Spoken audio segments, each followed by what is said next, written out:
Top 1. The 13th month. For thousands of years, human beings did not count time the way you do today. They did not wake up to a 31-day month arbitrarily named after a Roman emperor. They woke up to the moon. And the moon without fail completed its cycle every 28 days, 13 times a year. Every year without exception. The Cherokee called them the 13 moons. The Lakota built their entire ceremonial calendar around them. Across pre-modern civilizations from the Norse to the Celts, to indigenous nations across North America, the same system emerged independently. 13 months, 28 days each. 364 days plus one sacred day outside the calendar, entirely called the year day. A day that belonged to no month, no ruler, and no empire. The system was not primitive, it was precise. It aligned perfectly with 13 full moons per year. It synchronized with agricultural cycles. It tracked planting seasons, animal migrations, and tidal patterns with an accuracy that modern farmers still quietly respect. And it aligned without coincidence with the average female menstrual cycle of 28 days, connecting half the human population to the rhythm of the cosmos in a way that was biological, not philosophical. Then in 45 BC, Julius Caesar reformed the Roman calendar. The Julian system introduced months of unequal length, eliminated the 13th month entirely, and restructured the year around solar calculation rather than lunar observation. 12 months replaced 13. The moon was no longer the clock, the state was. Historians frame this as administrative convenience. A unified calendar made taxation, military scheduling, and imperial governance easier to manage across a vast and fractured empire. That explanation is accurate. It is also incomplete. What the Julian reform also accomplished was the systematic disconnection of ordinary people from natural time. A 13-month lunar calendar requires no authority to verify. You simply look up. A 12-month solar calendar with irregular days requires a priest, a scholar, or a government official to interpret. The complexity was not incidental. Centralized timekeeping meant centralized power. The Norse preserved a version longer than most. Their calendar included intercalary months, additional periods inserted to reconcile lunar and solar drift. One such insertion was called Juriam Nur, a corrective month used to realign the year. It survived into the early medieval period before being buried under Christianization, which brought the Roman calendar as both religious and civil law. Among the Cherokee and Lakota, the 13 moons continued guiding seasonal ceremonies, planting rituals, and communal gatherings well into the modern era. Many indigenous communities still observe them, but the broader cultural memory of a world that ran on lunar time has largely dissolved. Recent sleep studies have found that lunar cycles measurably affect human sleep patterns in approximately 50 million Americans. The mechanism is not fully understood, but the data exists. The body still remembers a rhythm the calendar erased. Something was taken. The question worth asking is not whether it mattered. The question is who benefited from the taking. Top 2. The 11 Lost Days. On the 2nd of September, 1752, British subjects went to sleep in one world and woke up in another, not metaphorically. When they opened their eyes the following morning, the date was not the 3rd. It was the 14th. 11 days had ceased to exist. No disaster had caused them. No astronomical event had swallowed them. A parliamentary act had simply removed them from the calendar, effective immediately, with the expectation that an entire civilization would adjust without complaint. It did not adjust without complaint. Britain had been operating on the Julian calendar since its introduction under Caesar. By the 18th century, the Julian system had drifted 11 days behind the Gregorian calendar that most of Catholic Europe had adopted in 1582. The drift was real and measurable. Astronomical calculations were misaligned. Trade schedules with European partners were perpetually confused. Easter was being celebrated on the wrong date.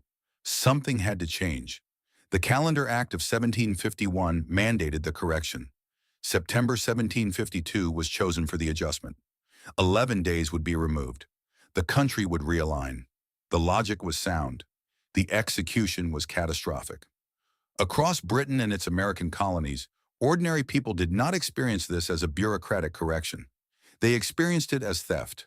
Landlords still demanded full monthly rents despite the shortened September. Employers debated whether wages owed for the vanished days still had to be paid. Workers who had contracted annual salaries suddenly found themselves arguing over whether 11 days of labor had simply been legislated out of existence. The riots were real. The chant recorded in contemporary accounts was direct and furious. "Give us our 11 days." It was not a metaphor. People genuinely feared that 11 days of their lives had been confiscated by the government, that they would die 11 days sooner, that their natural lifespan had been administratively trimmed without consent. The fear sounds irrational, but it was rooted in something deeply human. The belief that time belongs to the person living it, not to the state counting it. The Protestant resistance had been building for over a century. The Gregorian calendar was a papal invention introduced by Pope Gregory specifically to correct the date of Easter within Catholic liturgical tradition. For Protestant England, adopting it meant bowing, however indirectly, to Catholic ecclesiastical authority. That resistance had kept Britain on the Julian calendar for 170 years after the rest of Western Europe had moved on. In the American colonies, the disruption reached into personal identity. George Washington had been born on February 11th. After the calendar correction, that date became February 22nd under the new system. Washington himself adopted the adjusted date for the remainder of his life. The man who would become the first president of the United States had his own birthday erased and replaced. Farmers lost more than sentiment. Seasonal planting schedules tied to specific calendar dates were suddenly misaligned with actual growing conditions. Harvests that had been timed by generations of accumulated knowledge were thrown off. The calendar had changed. The soil had not. The echo has never fully gone silent. Modern daylight saving time, a descendant of the same impulse to legislate human behavior around artificial timekeeping, costs the American economy an estimated $1.7 billion annually in lost productivity, medical disruptions, and increased accident rates. 11 days were taken in 1752. The argument about who owns time has never been resolved. Top 3. Mercedonius Rome had a secret. For centuries, buried inside the official calendar of the most powerful empire on earth, there existed a month that most citizens barely understood, that priests controlled absolutely, and that could be inserted or withheld depending on who needed more time and who needed less. It had a name. It was called Mercedonius, and for the better part of Roman Republican history, it was the most politically dangerous unit of time in the ancient world. The early Roman calendar was lunar. It ran on 10 months initially, then 12, totaling 355 days. The problem was immediate and mathematical. A solar year is approximately 365 days. The gap between the Roman calendar and the actual rotation of the Earth around the sun accumulated quickly. Seasons drifted. Agricultural schedules fell apart. Religious festivals meant to honor specific astronomical moments began occurring at the wrong time of year entirely. The solution was Mercedonius. Every 2 years after the 23rd day of February, the calendar would be interrupted. The remaining days of February were set aside, and a supplementary month of 27 or 28 days was inserted. When it ended, the calendar resumed. The year was corrected, the drift was managed. On paper, it was an elegant and functional system. In practice, it became something else entirely. The authority to declare Mercedonius belonged exclusively to the Pontifices, Rome's College of Priests. No law required them to insert it on a fixed schedule. No independent body could override their decision.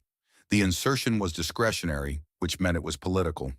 If a consul whose term was ending had proven useful to the priestly class, Mercedonius could be declared, extending the year and keeping him in office longer. If a magistrate had become inconvenient, the month could simply not be announced, collapsing his term ahead of schedule. Elections could be accelerated or delayed. Financial contracts tied to calendar dates could be manipulated. Tax collection periods could be shortened or extended without the public being given any formal notice until the announcement was already made. The corruption was not occasional. It was systematic.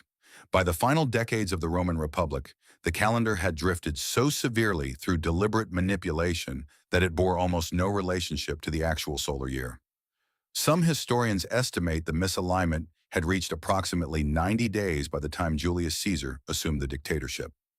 Caesar's response was total. In 46 BC, he commissioned the astronomer Sosigenes of Alexandria to redesign the Roman calendar from its foundation. The Julian reform introduced a 365-day year with a leap day every 4 years. It was solar, fixed, and removed from priestly discretion entirely. Mercedonius was abolished. The intercalary month that had allowed generations of Roman elites to bend time to their political needs was written out of existence. The year of Caesar's correction required 445 days to realign the calendar with the seasons. Romans called it the year of confusion. Caesar called it necessary. What disappeared with Mercedonius was not just a corrupt institution. It was also the concept of flexible timekeeping, a calendar that could bend to accommodate reality rather than forcing reality to accommodate the calendar. Modern economists and labor researchers have noted that the rigid, unequal months of the Gregorian system create measurable disruptions in pay cycles, productivity tracking, and financial planning affecting hundreds of millions of workers globally. Rome erased the flexible month to end corruption. The rigidity it replaced it with created different problems entirely, and those problems are still being paid for. Top 4. The Eastman Calendar. In the 1920s, an American industrialist looked at the calendar hanging on his factory wall and decided it was broken. Not metaphorically, mathematically. The months were unequal. February had 28 days. July had 31. There was no logical reason for the discrepancy. It was inherited chaos, a patchwork of Roman political decisions and papal corrections that had calcified into a global standard simply because no empire had bothered to fix it since Caesar. George Eastman, founder of Kodak and one of the most practically minded businessmen in American history, decided someone finally should. The system Eastman championed had been designed by Moses Cotsworth, a British statistician who spent years analyzing the inefficiencies of irregular monthly cycles on business operations. Cotsworth's proposal was straightforward: 13 months, 28 days each, every month identical in length, beginning on a Sunday and ending on a Saturday. 364 days accounted for cleanly with one additional day, the year day, sitting outside the monthly structure entirely, belonging to no week and no month, functioning as a universal holiday. Leap years would receive a second such day. The elegance was functional, not philosophical. Payroll calculations became uniform. Quarterly reports covered exactly equal periods. Scheduling across departments, factories, and international offices required no conversion tables. Eastman implemented the calendar inside Kodak's operations and ran it for decades. The internal results were consistent and measurable. Administrative costs dropped. Scheduling errors decreased. The calendar worked precisely because it eliminated the arbitrary. Eastman took the proposal beyond Kodak. He funded an international campaign to present the International Fixed Calendar to governments and global institutions. By the late 1920s, the League of Nations had established a committee to evaluate calendar reform. The fixed calendar was among the leading proposals under serious consideration. Support came from businesses, economists, and efficiency advocates across Europe and North America. A global standardization appeared genuinely possible. Then the opposition arrived. Religious institutions across multiple faiths mobilized against the proposal with coordinated intensity. The core objection was the year day because it sat outside the weekly cycle. Inserting it would break the uninterrupted sequence of 7-day weeks that religious traditions had maintained since ancient times. A day outside the week meant the Sabbath would shift. The sacred rhythm of 6 days of labor followed by 1 day of rest, observed continuously without interruption for millennia, would be disrupted. Jewish, Christian, and some Islamic organizations argued that no business efficiency calculation could justify interference with divine ordinance. The League of Nations Committee stalled. Votes were delayed. The political will required to override unified religious opposition across member nations never materialized. By 1937, the reform effort had effectively collapsed without a formal rejection. It was not defeated in a dramatic vote. It was buried in procedural hesitation until the momentum died. Kodak continued using the International Fixed Calendar internally until 1989. 64 years of successful operation inside one of America's most significant corporations. The calendar functioned exactly as designed for 6 decades and was abandoned, not because it failed, but because the world it operated within never joined it. Modern scheduling analysts have estimated that the irregularity of the Gregorian calendar costs American businesses alone a substantial fraction of what uniform monthly cycles would save in payroll processing, contract alignment, and financial reporting. The figures cited in reform literature reach into the hundreds of billions annually across global markets. A rational system was designed, tested, and proven. It was not defeated by evidence, it was defeated by institution. The calendar on your wall is not there because it is the best option. It is there because the best option made the wrong enemies. Top 5 Pagum. There is a calendar in active use today that places the current year as 2017. It has 12 months of exactly 30 days each. It contains a 13th month that exists in a space most calendars refuse to acknowledge. That month is called Pagum. In the ancient language that named it, the word means forgotten. That is not coincidence. That is history being precise about what was done to it. Ethiopia has never abandoned its calendar. While colonial powers rewrote the timekeeping of nearly every nation they touched, Ethiopia maintained its own system through centuries of external pressure, military threat, and economic coercion. The Ethiopian calendar is rooted in the ancient Alexandrian calendar, itself descended from the Egyptian solar system that predates the Roman calendar by thousands of years. It was preserved through the Ethiopian Orthodox Coptic Church and has remained the official civil calendar of Ethiopia without interruption. The structure is methodical. 12 months of 30 days each, 360 days accounted for with a uniformity the Gregorian calendar never achieved. Then comes Pagum. 5 days in a common year, 6 days in a leap year, a fragment of time that does not fit the clean monthly structure gathered together and placed at the end of the year, rather than distributed invisibly across irregular months the way the Gregorian system absorbs its own mathematical remainder. The Ethiopian calendar runs approximately 7 to 8 years behind the Gregorian system, a divergence rooted in a different calculation of the year of Christ's birth used by the Coptic Church versus the calculation adopted by the Roman Catholic tradition. The difference is not error. It is a separate theological and astronomical conclusion that was never reconciled between the two traditions because reconciliation would have required one to concede to the other. Colonial contact brought pressure that reconciliation never achieved. When European powers expanded trade networks across Africa in the 19th and 20th centuries, Gregorian dates became the language of contracts, shipping schedules, banking, and diplomacy. Ethiopian merchants, diplomats, and government officials were required to convert dates constantly to participate in international commerce. The implicit message was consistent. Your calendar is the irregular one. Your time is the problem to be solved. Pagum accumulated superstition as it absorbed marginalization because it existed outside the standard monthly structure, outside the rhythm that surrounding cultures recognized as normal. It became associated in popular belief with instability and misfortune. Births during Pagum were considered inauspicious in some communities. Marriages were avoided. The month that meant forgotten became a month people actively tried not to mark important events within. The irony is dense. A calendar that preserved ancient Egyptian astronomical knowledge through centuries of external pressure, that maintained a 13-month structure independently of every Western reform movement, that continued functioning without interruption while empires rose and collapsed around it, was reduced in cultural perception to an unlucky fragment because the world around it refused to recognize its legitimacy. Among Ethiopian Americans, numbering approximately 200,000 across the United States, the calendar remains a living cultural reference point. New Year falls in September. Holidays follow dates that have no equivalent on the Gregorian system. Time itself carries a different meaning. What was erased was not the calendar. Ethiopia kept it. What was erased was the world's willingness to treat it as equally valid. That erasure was not accidental. It was the infrastructure of colonial power applied to something as fundamental as the measurement of days.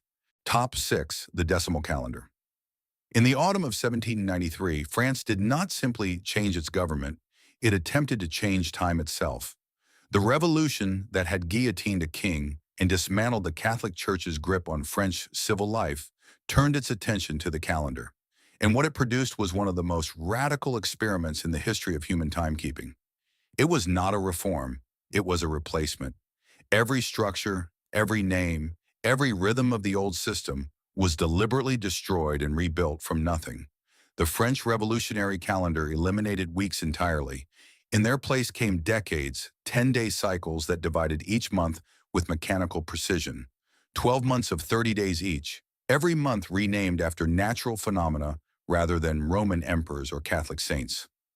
Vendémiaire for the grape harvest, Brumaire for fog, Frimaire for frost, Nivose for snow, Pluviose for rain, Ventos for wind, Germinal for germination, Florial for flowers, Prairial for meadows, Messidor for harvest, Thermidor for heat, Fructidor for fruit. The names were not poetic decoration, they were ideological statements. Nature replaced God. Observation replaced scripture. The calendar itself became a manifesto. 5 additional days called Sans-Culottes were placed at the end of the year. Named after the working-class revolutionaries who had driven the uprising, these days were designated as secular festivals celebrating virtue, genius, labor, opinion, and rewards. A 6th day was added in leap years. The year began on the autumn equinox, anchoring French civil time to astronomical reality rather than papal tradition. The intent was total. If citizens measured their days by Thermidor and Germinal instead of July and the Feast of St. John, the Catholic Church's organizational grip on daily life would dissolve. Religious holidays would cease to structure the working week. The Sabbath would lose its institutional authority. Time would belong to the Republic, not to Rome. The execution collapsed under its own logic. The 10-day week meant that workers received 1 rest day per decade instead of 1 per 7 days. Under the Gregorian calendar, labor had been interrupted every 7th day without exception. Under the revolutionary calendar, that interruption was pushed to every 10th. 3 additional days of continuous labor per cycle, compounded across months and years, produced measurable physical exhaustion. Productivity did not increase. Illness rates climbed. Worker unrest, the very force that had powered the revolution, began directing itself against the revolutionary calendar.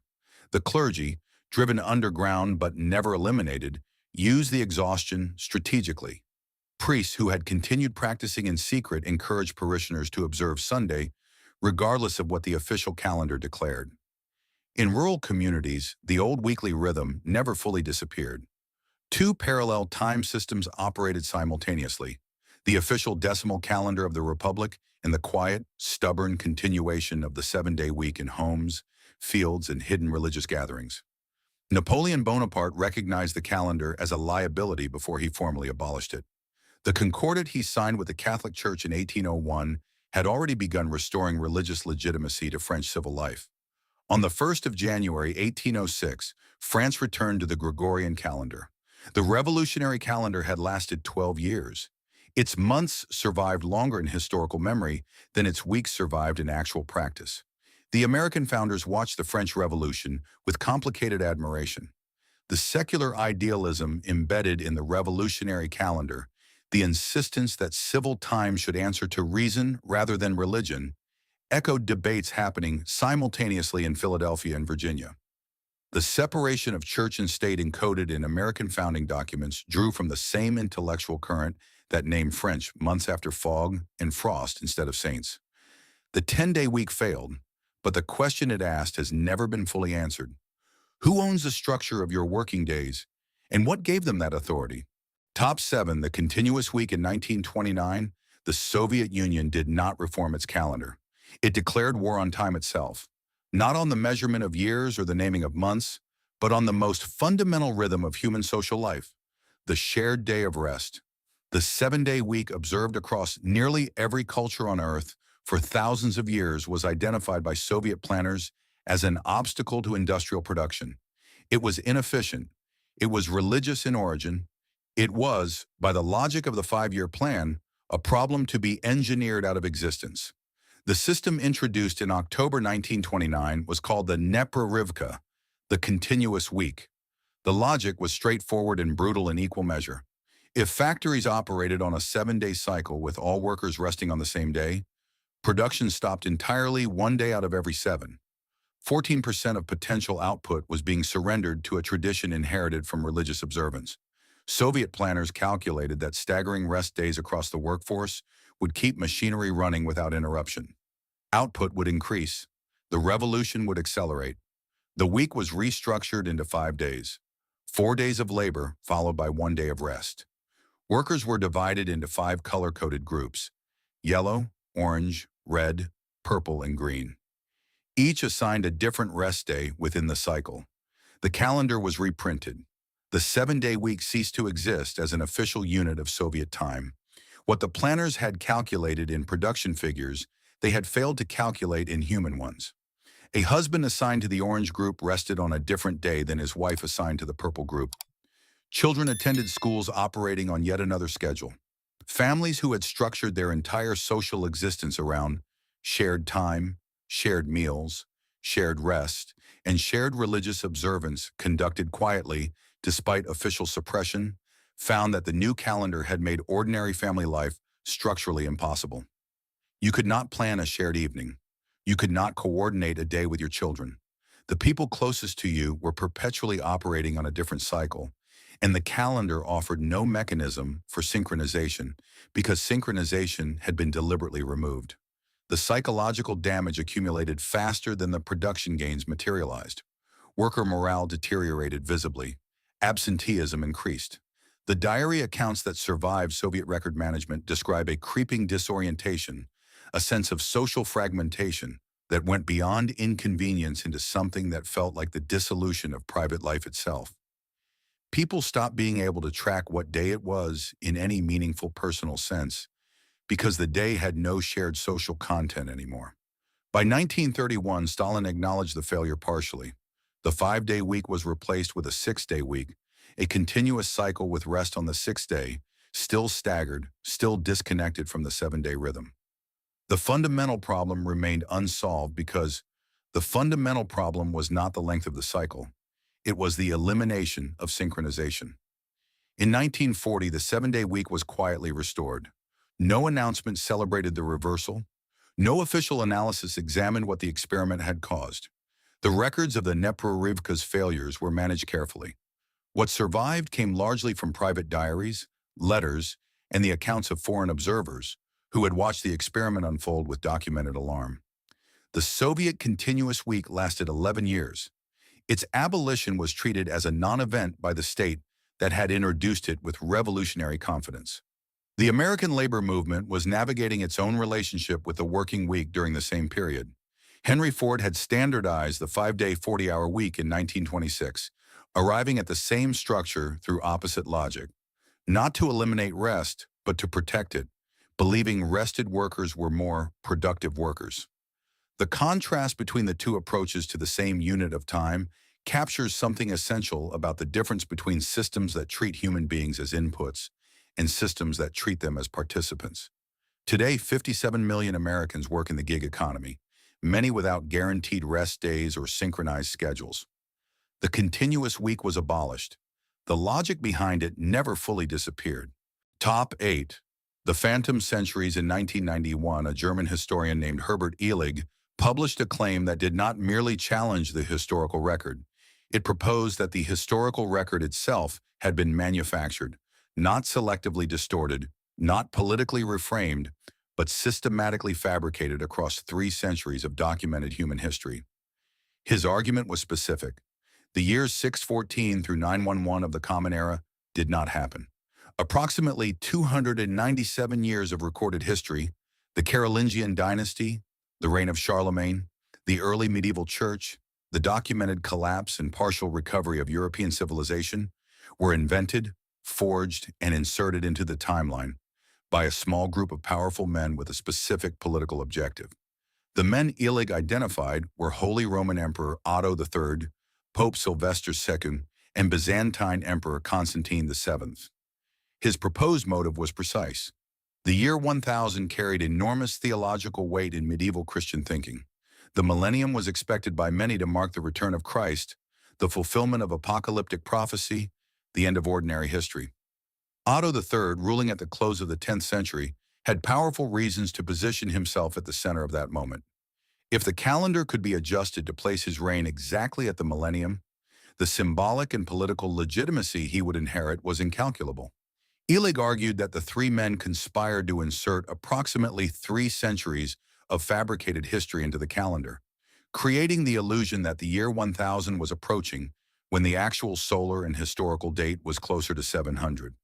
Documents were forged, chronicles were altered, an entirely fictional emperor was constructed and inserted into the historical record with a supporting architecture of false papal correspondence and invented military campaigns.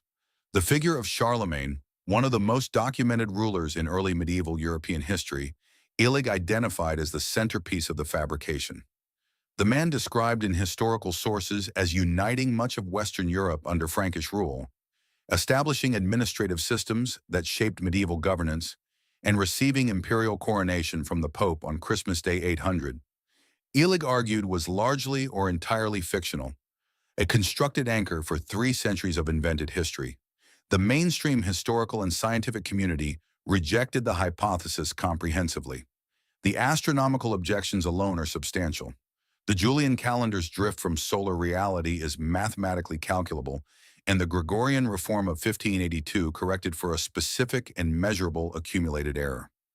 The correction applied was 10 days, precisely what the drift from 325 AD to 1582 AD produces mathematically.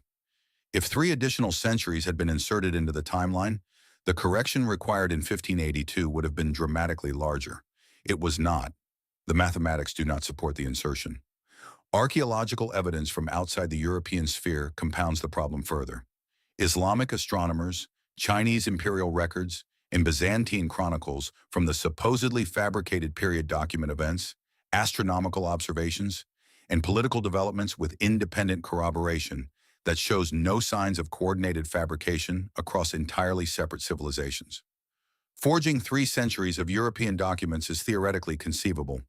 Forging corresponding records simultaneously across the Islamic Caliphate, Tang Dynasty China, and the Byzantine Empire without leaving any trace of coordination is not. Yet the question Illig's hypothesis attached itself to remains genuinely unresolved.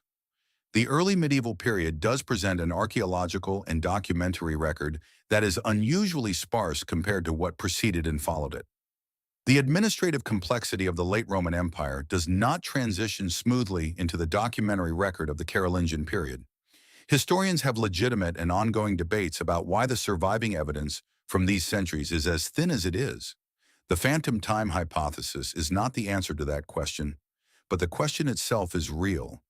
Something happened to the records of those centuries, whether through destruction, neglect, political suppression, or the simple entropy of civilizational collapse. The documentation is thinner than it should be. That gap is where the theory lives, not in the evidence it provides, but in the silence it points to. Top 9. The missing Persian years. There is a gap in one of the oldest continuously maintained historical records in human existence. It is not small, it is not ambiguous, it is 165 years, and it sits inside the Jewish calendar like a weight that generations of scholars have acknowledged, debated, and never fully resolved. The gap is not the result of lost documents or destroyed archives. It appears to be the result of a deliberate compression, a conscious decision made by ancient scholars to shorten a period of history in order to make a prophetic calculation work. The Seder Olam Rabbah is a 2nd century Hebrew chronological text traditionally attributed to the scholar Yosef ben Halfta. It represents the foundational dating system used in the Jewish calendar to calculate the current year, which the calendar places at 5785 rather than the Gregorian 2025. The Seder Olam constructs its timeline through careful accounting of biblical generations, reigns, and prophetically significant periods. Its internal logic is consistent and deliberate. The problem emerges when that internal chronology is measured against external historical sources. According to the Seder Olam, the first temple in Jerusalem was destroyed in the year corresponding to 422 BC on the Gregorian calendar. The Babylonian conquest, the exile, and the eventual return under Persian authorization all fit within the Seder Olam's tightly constructed timeline. Academic historians working from Babylonian astronomical records, Assyrian chronicles, and archaeological excavation data date the destruction of the First Temple to 587 BC. The difference between those two dates is 165 years. The discrepancy concentrates almost entirely in one specific period. The Seder Olam assigns the Persian Empire's dominion over the Jewish people a duration of approximately 34 years. Persian imperial records, Greek historical sources, and independent archaeological evidence document the Achaemenid Persian Empire as having lasted over 200 years, with its period of direct relevance to Jewish history spanning closer to 200 years. The Seder Olam's version of the Persian period is compressed to a fraction of its documented length. The reason appears to be mathematical rather than accidental. The Book of Daniel contains a prophecy describing a period of 70 weeks of years, 490 years, between a decree to rebuild Jerusalem and the arrival of a messianic figure. The precise calculation of those 490 years depends entirely on when the starting point is placed. A longer Persian period pushes the end point of the prophecy forward in ways that create significant theological complications. A compressed Persian period allows the calculation to align with historically significant events in Jewish history in ways that a full-length chronology does not.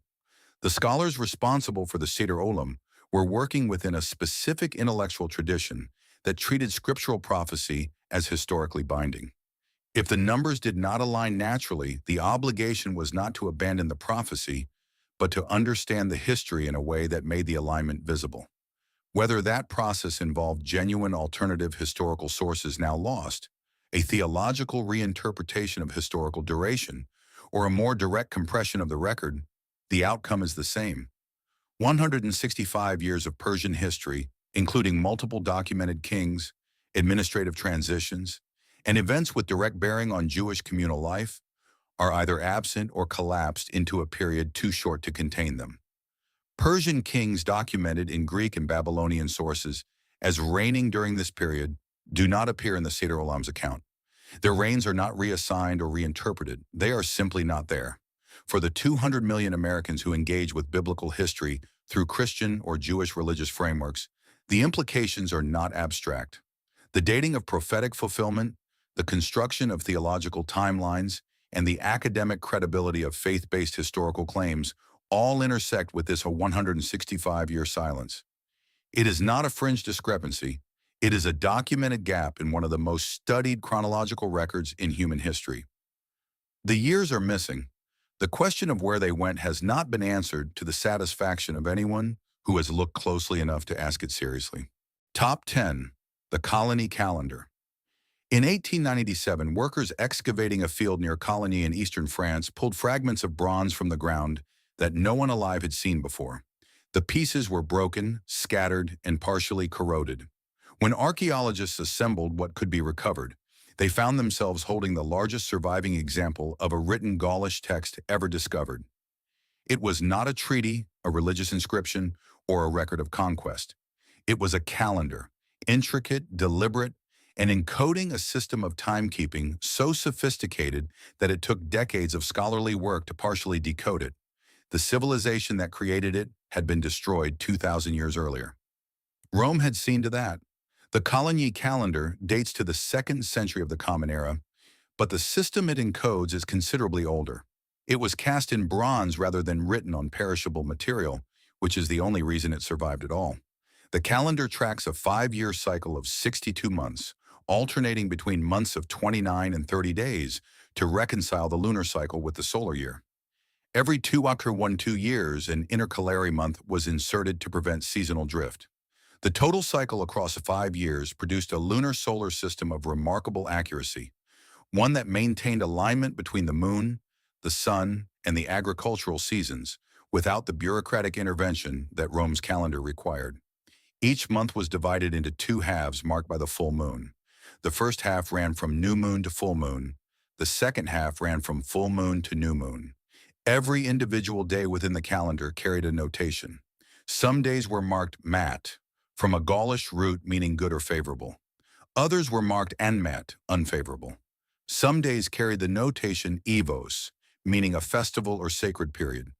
The calendar was not simply a scheduling tool. It was a ritual map of time encoding information about when to plant, when to conduct ceremonies, when to enter into contracts, and when to avoid significant action entirely. The Druids who maintained this system held a specific and powerful social position within Celtic Gaulish society. They were not merely priests, they were the keepers of an oral and astronomical tradition that required years of training to master. Julius Caesar, who documented the Druids during his Gallic campaigns, noted that their education could last as long as 20 years, and that they refused to commit their knowledge to writing, preserving it entirely through memory and oral transmission.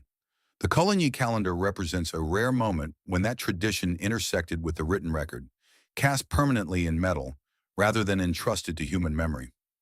Rome's conquest of Gaul between 58 and 50 BC brought systematic cultural destruction alongside military defeat. The Druids were targeted specifically. Their authority derived from knowledge that operated outside Roman institutional control. A population that measured sacred time through lunar cycles, that consulted priestly calendars for guidance on ritual and agriculture, and that organized its year-round festivals Rome neither recognized nor controlled, was a population that had not been fully conquered. Roman policy addressed this directly. Druidic practice was suppressed, then outlawed. The Julian calendar was imposed as the civil standard. The Celtic system was not reformed or incorporated. It was replaced. The 5-year cycle of the Coligny calendar has attracted sustained attention from researchers studying prehistoric astronomical sites. The alignments at Stonehenge in Britain track solar and lunar cycles with precision that suggests a sophisticated understanding of lunar-solar periodicity predating the Coligny calendar by centuries. Whether the 5-year cycle encoded in the bronze fragments connects directly to the astronomical traditions embedded in megalithic construction remains unresolved. The geographical and cultural distance between Gaul and Britain is not prohibitive. Celtic peoples occupied both regions. The astronomical knowledge may have traveled with them. For the 60 million Americans who claim Irish or Scottish Celtic heritage, the Coligny calendar represents something that was not merely lost, but actively taken. The bronze fragments recovered from a French field in 1897 are among the only physical evidence that an entire civilization's relationship with time existed at all. Rome did not just conquer the Celts, it erased the clock they lived by. And the clock, it turns out, was more sophisticated than the one Rome replaced it with. If these stories of erased time and stolen calendars have changed the way you look at the clock on your wall, please subscribe and like the channel. We are dedicated to excavating the history that they have tried to bury. Let us plant the seeds for a better understanding of our future. The next hidden treasure of history will be revealed soon.